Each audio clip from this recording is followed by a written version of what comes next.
Well, this is a little sooner than I expected, but I'm back to do another how things are evolving video here in the garden. So I guess I might have a lot of them this year because it's going to be an extremely experimental year. It needs to be, you know. I did a video yesterday, which I'll also put up, showing how the shadows work on this yard, and I also took notice of this one, that garden over there, and it was in bright sunlight at least a couple hours before mine is. I'm going to see tomorrow when it actually comes into sunlight, or Judy will, but I'm going to find out. My whole garden does not hit sunlight until 1 o'clock, and I bet you that thing is in the sunlight hours before mine. That has to make a difference. I also was noting what area of my yard would be equivalent to over there, and I think I may have showed it yesterday, but it was along here, had the most sunlight, and in particular right down there. So I think what's going to happen, you know, just off to the side of that tree, see where the car is parked up there, right in between where that car is parked and that tree is probably the absolute most sun on the properties.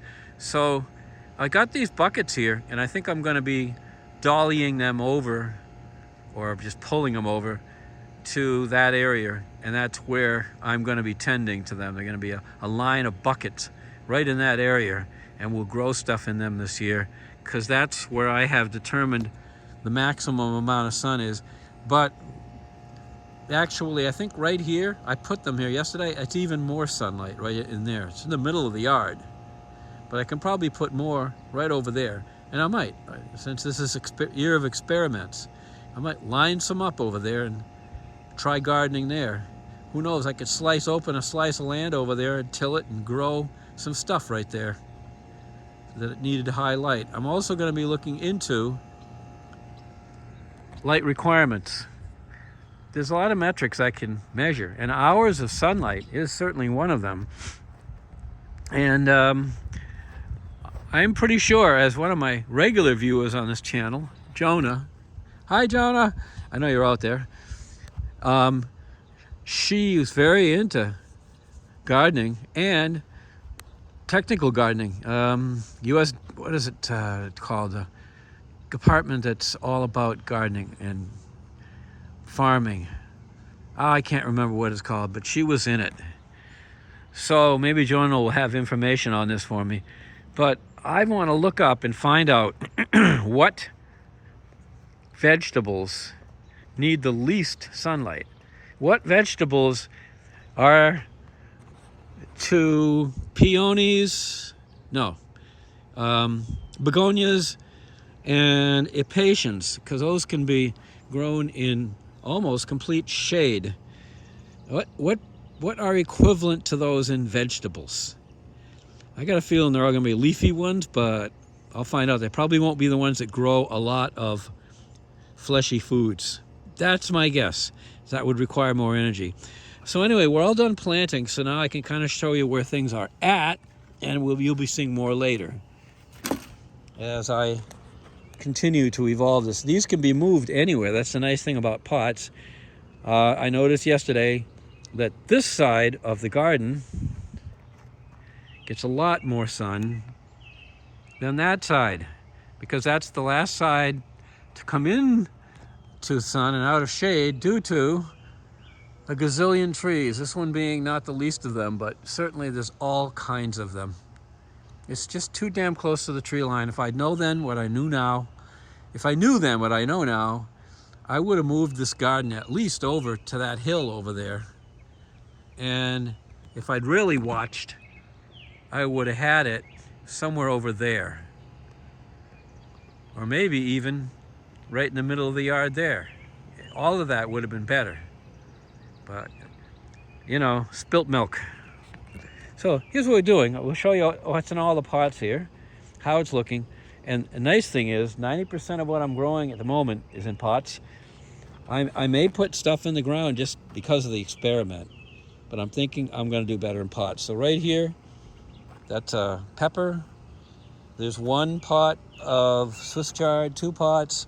I had a third one where that peppers, and it came in horrible. See how well this is coming in? I'm gonna have to weed a lot of it out. It hardly anything came in. I'm not sure why, but anyway, this is going to be Swiss chard too if it works out well. I haven't planted these yet. I am now at the point of planting seeds. I'm going to plant a bunch of yellow squash, cukes,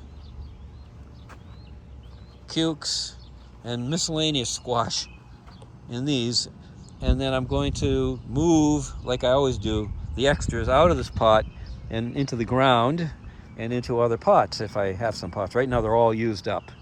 They're all accounted for. I will leave enough in each of these. I'll leave at least 1 or 2 cukes or 3 cukes in the one that says cukes, and the squash might have 1 or 2 in it. So that's the plan. But here we've planted, never had this before, tomatoes way over here in pots. Also, we'll show you what's over in those other ones, but it's the same kind of idea. More cukes. We can never have enough cukes. We've yet to have a year when we had too many, since way back when, and that's because no sunlight. We'll see what moving to areas where there's more sunlight and better soil makes. I bet it makes a difference. I'd like to hope it does, or I give up. I probably never give up because I'm tenacious. So here is more. I'm not sure what each of these is.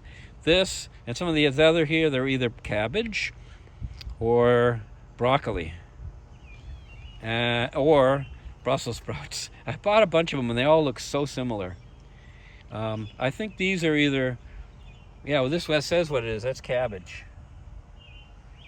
And now this is funny. This is peppers, but those are not peppers. I got to take that sign out. It's not peppers.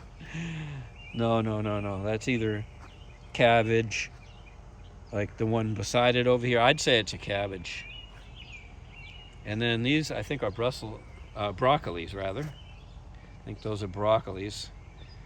And I'm not sure where the Brussels sprout ones are. I've really lost, I think some of those might have been Brussels sprouts. They look very similar when they're young to the cabbage. They're very, very tough to tell the difference, what's what. There's a couple of marigolds that I can move over next to some of the Brussels sprouts and see if they help in eliminating the bugs that always eat the heck out of the leaves. I don't know if having a couple of these around the area will help, but I'll try it and see what happens. Here's kind of a mixed bag of stuff here. We could maybe put one more thing. There's 4 cucumbers, 2 tomatoes in there. There's 2 in this pot, 2 peppers. They seem to do very well in pots in the past. They did excellent. And these I got to put up more level. They're on the side. But tomatoes, peppers. And over here in this row, I plan to mix in a lot of compost. And then this is the better side of the garden, even though none of it's that great because it's so close to the trees. But the better side of the garden, light-wise, we'll mix in a lot of compost, and we'll plant some beans and some peas. And I'm not sure what we're going to do with this area here, if anything. It's getting towards the other side of the garden where the light sucks. But that's what we'll be working on today, tomorrow.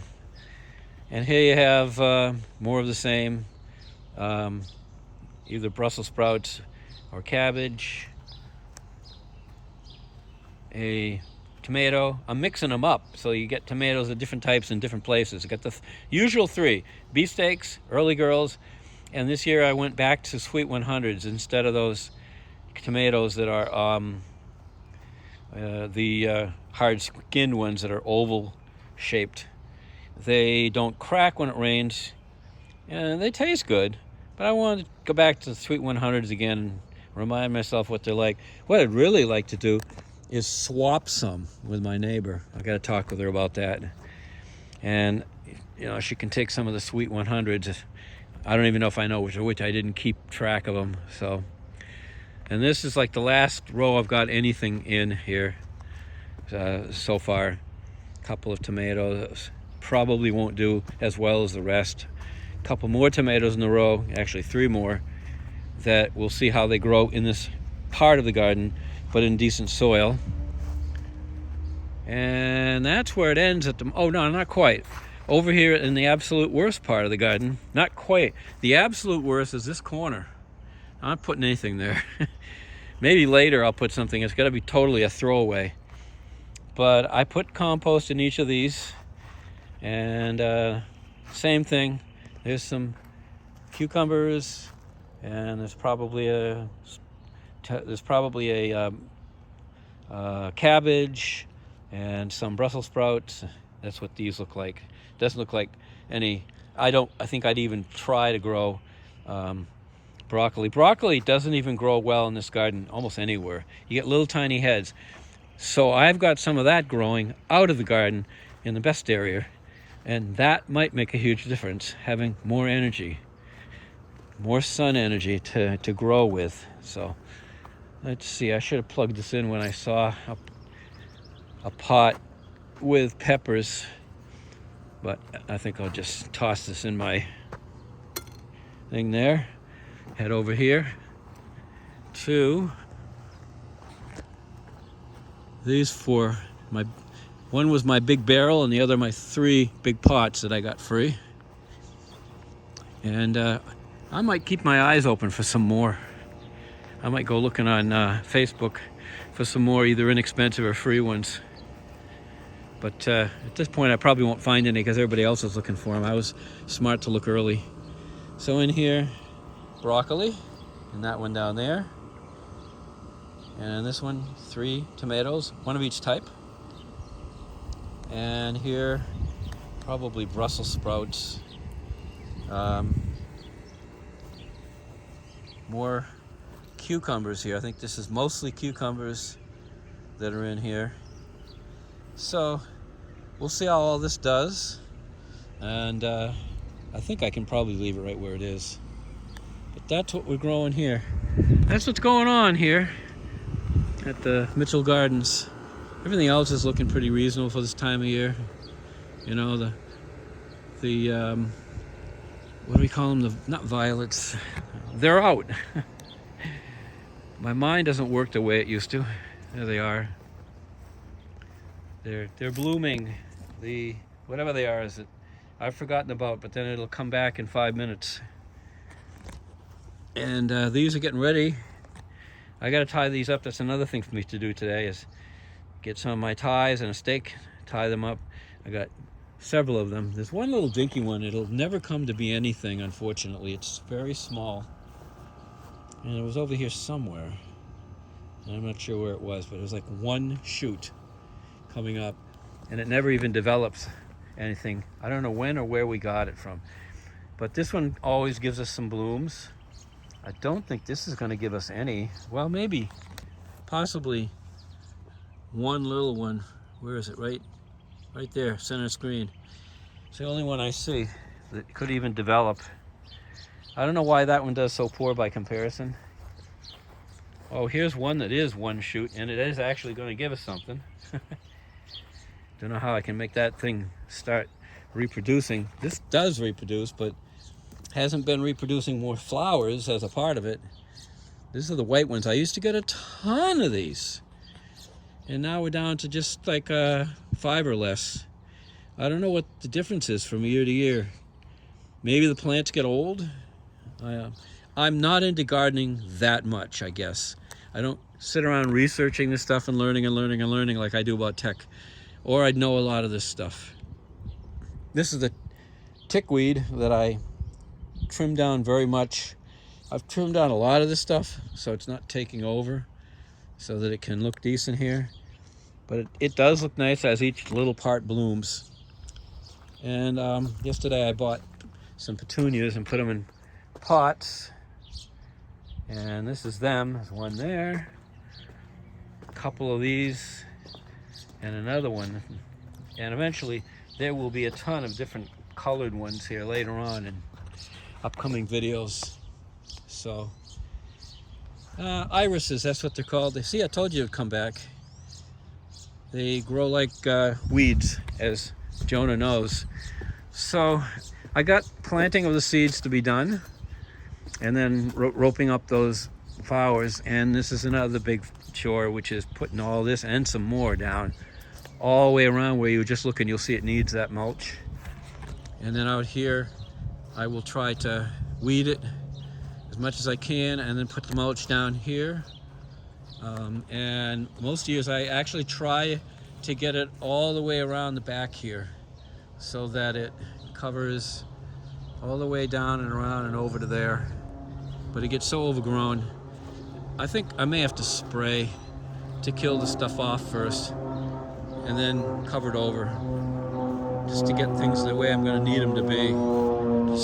I hate to do that, but I may have to do that. It's just overwhelming to do this amount of weeding. I've done it, but it takes quite the toll on your back. So that's coming up as work, when I'm putting the mulch down and making it look better. That's the end of it. That's pretty much going to be the end of any yard projects. I don't have any big one planned. I got paint to repaint this, but it really doesn't need it. So we go. And then the usual stuff, the apple tree flowered real nice. I'm sure the grapevine is going to do as well as it ever does. And so on and so forth. This year I didn't do anything with the grapes the last couple of years. I think Valerie took them all. And I think if she takes any more, I want some of the grape jelly she makes. Because otherwise I'm going to make grape juice. But if she'll agree to give me some of the grape whatever that she makes, she can have them all. I just want to have some of it. I thought she'd pass some along, and I never did see any. So I'm going to make that contingency on it, just because. And when we get the apples from this tree, they make such good apple pies and crisps. That's going to be it for this time around. See you, whenever the next one is.